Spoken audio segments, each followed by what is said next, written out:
오늘 말씀은 그런즉이라고 하는 단어로 시작을 합니다.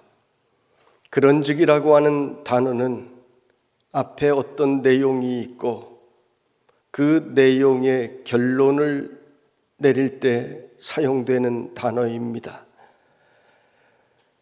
오늘 말씀 바로 앞에 21절부터 기록된 말씀을 요약하면 너희가 예수님의 말씀을 듣고 가르침을 받았으니 유혹의 욕심을 따라 썩어져 가는 옛사람을 벗어버리라 말씀하십니다. 어떻게 옛사람을 벗어버리는가 하면 심령이 새롭게 되어 하나님을 따라 의와 진리의 거룩함으로 지으심을 입은 새 사람을 입으라 말씀하십니다.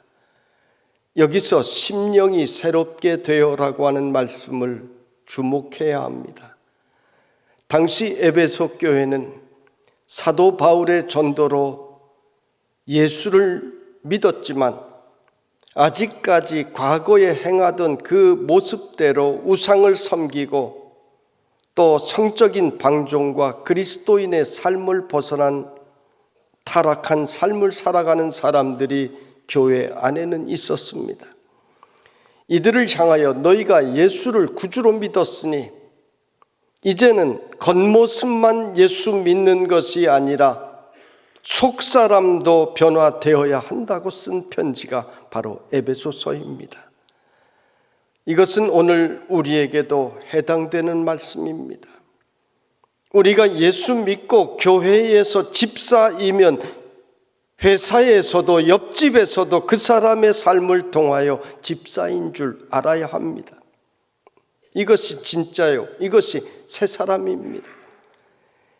예수 안 믿는 사람도 새 사람이 될 수 있습니다.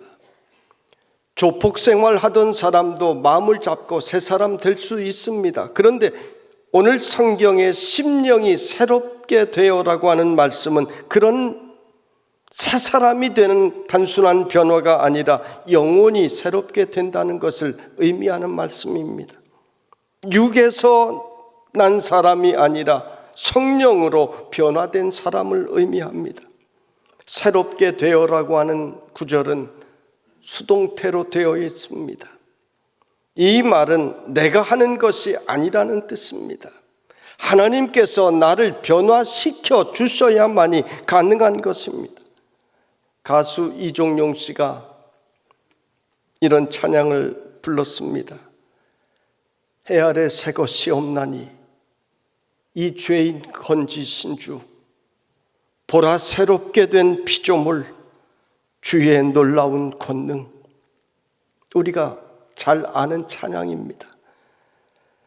새롭게 된 사람은 내가 죄인의 구렁텅이에 빠져 있었던 것을 하나님께서 나를 건져주신 것을 절대 잊지 않습니다. 그래서 늘 하나님께 감사합니다.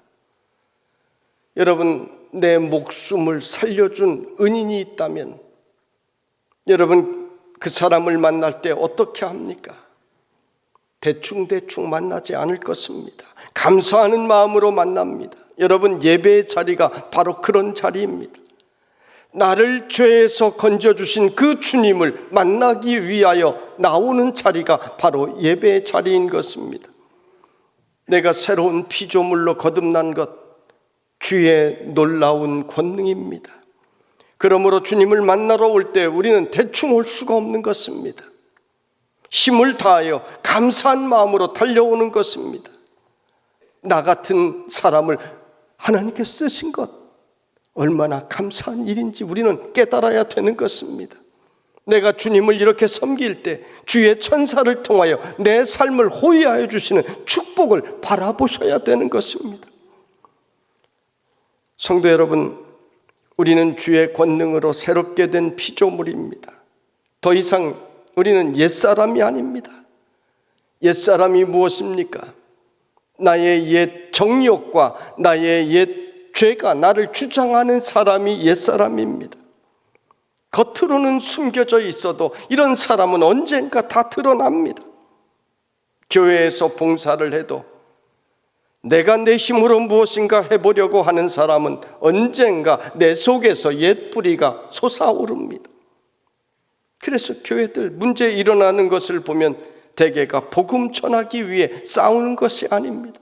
나의 옛사람 때문에, 사실은 나를 주장하기 때문에 주님의 거룩한 교회를 고통스럽게 만드는 것입니다. 그러나 심령이 변화된 사람은 영혼이 깨끗하여 하나님을 바라보고 사는 사람입니다. 마태복음 5장 8절에 보면 마음이 청결한 자는 복이 있나니 그들이 하나님을 볼 것이미요라고 말씀하셨습니다. 성도 여러분, 여러분은 하나님을 바라보며 살아가는 성도들이 되시기를 바랍니다. 여러분은 하나님의 음성을 날마다 듣고 살아가는 성도들이 되시기를 바랍니다. 오늘 성경은 그런즉 거짓을 버리고 각각 그 이웃과 더불어 참된 것을 말하라 말씀하십니다. 그리고 분을 내어도 죄를 짓지 말며 해가 지도록 분을 품지 말라 말씀하십니다. 이 말씀은 에베소 교인들이 세상 사람들과의 관계에 있어 본이 되지 못했기 때문입니다. 에베소 교인들이 세상 사람들과 함께 섞여서 거짓말도 하고 그러다가 분을 내고 그러다 싸움도 일어나고 서로 죄를 짓고 이런 일들이 그들 가운데 일어났던 모양입니다. 그래서 마귀에게 틈을 주었습니다. 오늘 마지막 말씀에 보면 마귀에게 틈을 주지 말라고 말씀하십니다. 마귀의 특성이 무엇입니까? 여러분, 성경은 마귀를 거짓말하는 자라고 말씀하고 있습니다. 에덴 동산의 평화를 깨뜨렸던 것이 사탄의 간교한 거짓말이었습니다. 사탄은 하와에게 찾아와 하나님께서 정말 이 동산의 모든 실과를 먹지 말라 하더냐? 이렇게 질문합니다. 아주 교묘한 질문입니다. 하와는 대답하기를 동산 중앙에 있는 나무의 열매만은 먹지 말라고 하셨는데 지금 사탄은 자기 페이스로 끌고 가기 위해서 다 알면서 모두 먹지 말라 하더냐? 이렇게 질문합니다. 그러자 하와는 동산 중앙에 있는 나무의 열매는 먹지도 만지지도 말라 너희가 죽을까 하노라 하셨다고 대답을 합니다. 벌써 걸려든 것입니다. 하나님께서는 먹지 말라 하셨고 반드시 죽으리라 하셨는데 하와는 먹지도 만지지도 말라 하나님의 말씀에 자기 생각을 덧붙였고 더 나아가서 반드시 죽으리라, 옛날 성경에 정령 죽으리라 했는데 죽을까 하노라 이렇게 이야기를 합니다. 사탄은 그 틈을 비집고 들어가 뭐라고 합니까? 결코 죽지 아니하리라. 너희가 오히려 하나님과 같이 될 것이라 거짓말을 합니다. 인류의 첫 죄악이 사탄의 거짓말로부터 왔습니다. 사탄이 여러분 속에 하는 행위 가운데 가장 대표적인 것이 거짓말입니다. 이 거짓말에 속으면 안 됩니다. 여러분은 날마다 영적 전쟁을 하는 하나님의 자녀임을 잊으면 안 되는 것입니다. 사탄이 하는 일이 무엇입니까? 여러분을 구원으로부터 떨어지게 하는 일입니다. 그래서 사탄은 여러분의 귀에 날마다 거짓말을 속삭입니다. 그렇게 안 믿어도 돼. 대충 믿지. 왜 남들도 다 그래. 그렇게 믿으면 어떻게 살려고 해? 또는 네가 대접받아야지. 네가 나서야지. 이렇게 거짓말을 합니다. 여러분, 이 말에 속으면 안 되는 것입니다. 사탄이 하는 일은 그 외에도 많습니다. 조금 전에 첫째가 거짓말이었다고 했는데 둘째는 여러분의 마음속에 부정적인 생각을 집어넣습니다. 불신과 염려와 분노와 미움과 다툼과 이런 부정적인 생각들을 여러분의 마음속에 불어넣습니다. 그래서 가정을 파괴하고 교회를 뒤흔듭니다. 사탄의 계교에 빠져 시험 든 교회들 보면 참으로 속상하고 안타까워요. 자기들은 잘한다고 하는데 마귀의 시키는 그 노름에 장단 맞추고 춤추는 것입니다. 가룟 유다에게 예수님을 팔 생각을 불어넣은 것도 사탄이었습니다. 사탄이 여러분 마음속에 들어와 여러분을 마음을 휘저어놓는데도 이것을 깨닫고 있지 못하면 큰일 나는 것입니다. 그래서 사탄이 들어오지 못하도록 해야 합니다. 어떻게 해야 합니까? 성령님을 여러분의 마음속에 늘 모시고 살면 사탄이 여러분 안에 들어오지 못하는 것입니다. 셋째로, 사탄은 우리의 마음뿐 아니라 여러분의 환경에도 영향을 미칩니다. 그래서 질병을 주기도 하고 직장에 또는 환경에 어려움을 주기도 합니다. 여러분, 사탄이 주는 질병이나 재해는 하나님께 기도하면 다 물러갑니다. 우리는 인생에 문제가 생길 때 그 원인이 무엇인지를 잘 분별해야 됩니다. 마귀가 주는 것이면 대적하여 이기라고 성경은 말씀하십니다. 사단 마귀는 예수 그리스도의 이름으로 명할 때 다 물러가게 되는 것입니다. 하나님의 자녀들을 절대로 이길 수가 없습니다. 더 이상 죄의 노예로 삼을 수가 없는 것입니다. 그러므로 사단의 시험 앞에 두려워하지 말고 담대한 성도들이 되시기를 바랍니다. 넷째로, 사단은 교만으로 시험합니다. 교만은 사단이 자랑하는 대표적인 무기입니다. 사탄은 이 무기를 가지고 예수님도 공격하려고 했습니다. 사탄은 유럽의 현대 교회에 지성을 사용하여 인간을 교만하게 만들었습니다. 예수 믿을 때 좀 유식하게 믿고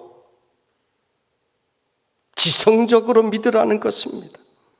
여러분, 예수는 지식으로 믿고 유식하게 믿는 것이 아니라 열정적으로 믿는 것입니다. 마음과 뜻과 정성을 모두 하나님을 경배하고 찬미해야 되는 것입니다. 유럽 교회는 사탄의 계교에 빠져 오늘날 약화되어 버렸습니다. 다섯째, 사탄은 물질로, 권력으로, 명예로 유혹을 합니다. 아브라함이, 이삭이, 야곱이, 요셉이 왜 위대합니까? 그 많은 물질의 축복을 받고도 여전히 여호와 하나님만을 의지했으니 그들의 삶이 위대한 것입니다. 다윗이 왜 위대합니까? 그 굉장한 명예와 권력을 받고도 하나님 앞에 어린아이 같이 되었으니 그것이 위대한 것입니다. 이 한국교회도 물질로, 명예로, 권력으로 유혹을 했습니다. 오늘 마지막 말씀에 마귀에게 틈을 주지 말라고 했는데 마귀는 그 작은 틈을 귀신같이 압니다. 왜요? 원래 귀신이니까. 바늘만한 틈이 있어도 그 틈을 뚫고 들어가는 것이 마귀입니다. 한국교회는 그동안 가난했습니다. 우리 민족은 늘 멸시받고 살았습니다. 학교에 다닐 때 참 힘들게 다녔습니다. 반장 한번 하기 힘들었습니다. 그래서 물질과 명예와 권세로 유혹하니 마구 넘어가는 것입니다. 교회가 연합하는데 일꾼들이 많아야지 무슨 회장들이 그렇게 많습니까? 회장단이 있고 부회장단이 있고 총무단이 수십 명씩 있습니다. 또 그것 하려고 얼마나 애를 씁니까? 지금 복음에서 미안하지만 한참 벗어난 것입니다. 여섯째, 사탄은 기도하는 일을 방해합니다. 신자는 기도를 통하여 하나님과 교제하고 그 기도를 통하여 하나님께서 여러분 삶에 필요한 선물을 주시고 기도를 통하여 우리는 그것을 얻는 것입니다. 그래서 기도하는 사람은 더 큰 능력을 받고 기도하는 사람이 하나님과의 관계를 통하여 뜨거워지게 되는 것입니다. 마귀는 이것을 싫어하기 때문에 성도들이 기도하는 것을 방해합니다. 기도에 불이 붙으려 하면 교회에 물을 끼얹습니다. 여러분, 내가 예전에는 뜨겁게 기도했는데 지금 그 기도에 불이 식었다면 다시 기도의 통로가 열리도록 여러분 기도하셔야 합니다. 한 번씩은 기도가 다시 뜨거워지는 것은 몇 배나 어렵다는 것을 여러분이 아셔야 됩니다. 일곱째, 사탄은 말씀 듣는 일을 방해합니다. 성도의 모든 신앙의 시작은 말씀으로부터 시작이 됩니다. 말씀 듣지 않으면 절대로 그 신앙 잘할 수 없습니다. 믿음은 하나님의 말씀을 들음에서부터 나는 것이기 때문입니다. 하나님의 말씀을 듣고 그 말씀의 은혜를 받고 아멘하고 그 말씀을 소화할 때 내 믿음이 자라나는 것입니다. 그래서 점점 더 큰 믿음의 거인이 되는 것입니다. 왜 늘 마귀의 시험거리, 조롱거리가 됩니까? 마귀가 볼 때 주목만 하니까 믿음의 거장이 되지 못해서 그런 것입니다. 설교 말씀을 전할 때 시험 든 사람들을 사실 봅니다. 말씀 듣지 않는 것을 보면서 어떻게 하려고 저러나? 저렇게 말씀 듣지 않다가 더 큰 시험에 빠져서 믿음에서 점점 떨어지면 어떻게 하려고 저러나? 걱정되는 사람들이 있습니다. 그래서 기도하게 만듭니다. 여러분, 주의 종에게 가능하면 하나님 저분을 축복하여 주시옵소서, 저분처럼 충성하는데 축복의 최고 가문 되게 하여 주시옵소서, 이런 축복 기도가 나와야지. 시험 들지 않게 하여 주소서, 이런 기도 시키지 마시기 바랍니다. 그 외에 사탄이 하는 일들이 너무 많습니다. 우리의 신앙을 미지근하게 만듭니다. 헛된 것에 중독되도록 우리를 유혹합니다. 너무 마귀가 하는 일들이 많습니다. 우리 도림의 성도들은 영적 분별력을 가지고 사탄의 시험을 이기는 성도들이 되시기를 주님의 이름으로 축원합니다. 오늘 성경은 이웃에게 참된 것을 말하라고 했는데 참된 것이 무엇입니까? 진리의 말입니다. 예수 믿는 사람은 거짓을 말하면 안 됩니다. 10계명 중에 제9계명에 내 이웃을 해하려고 거짓 증거하지 말라 말씀하셨습니다. 하나님께서는 거짓을 말하는 것을 싫어하십니다. 사람들은요 쉽게 거짓말을 하는데 저는 개인적으로 거짓말하는 사람 신뢰하지 않습니다. 아니면 아니라 잘못되면 잘못되었다 하는 사람을 좋아합니다. 사람은 다 실수할 수도 있고 또 일을 잘못할 수도 있습니다. 그래서 저는 일을 잘못했다고 야단친 적이 제 기억에 거의 없습니다. 성경은 우리에게 참된 말을 이웃에게 하라고 오늘 말씀하고 있습니다. 온유한 말, 덕스러운 말, 은혜가 되는 말, 진리를 전하는 말, 사랑의 말, 하나님을 영화롭게 하는 말, 이런 말들입니다. 여러분, 이런 말이 어떻게 나옵니까? 성령이 충만하면 그 성령의 열매가 저절로 여러분의 입술을 통하여 말로 나오게 되는 것입니다. 말은 우리 내면의 거울입니다. 나도 모르게 내 내면의 모습이 말을 통해 나오는 것을 알아야 합니다. 그래서 그 말을 통해 그 사람의 인격, 그 사람의 성품을 알 수가 있습니다. 여러분이 예수 믿고 새 사람이 되었으면 말도 조심하고 그 말을 기도하면서 훈련할 수 있기를 바랍니다. 말은 메아리와 같이 내게로 돌아옵니다. 사람들이 이 평범한 진리를 몰라요. 내가 한 사람에게 사나운 말을 하면 내가 안 보는 데서 내 뒤에서 100사람이 나에게 사나운 말을 하는 것입니다. 내가 한 사람 앞에서 부정적인 말을 하면 내가 안 보는데 내 뒤에서 100사람이 나를 손가락질하며 나에게 부정적인 말을 하는 것입니다. 그러나 내가 한 사람 앞에서 은혜로운 말을 하면 내가 안 보는 데서 수많은 사람이 나에 대하여 은혜로운 이야기를 하는 것입니다. 이것이 진리입니다. 왜요? 성경에 하나님께서 내가 입으로 한 말 그대로 이루어 주겠다 약속하셨기 때문입니다.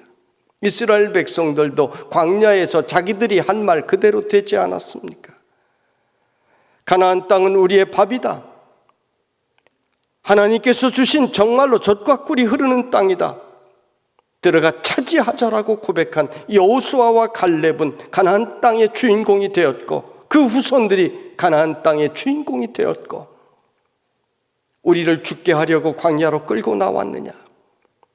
우리는 이곳에서 다 죽었다고 불평하며 원망한 사람들은 광야에서 그들의 말 그대로 되었습니다. 여러분이 은혜로운 사람이 되고 은혜로운 인생이 되고 싶으십니까?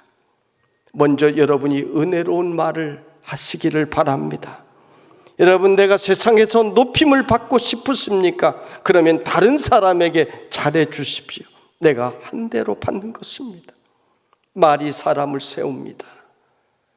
말이 사람의 관계를 변화시킵니다. 그래서 성경에는 이 말에 대해서 너무나 많은 말씀들을 기록해 주시고 있습니다.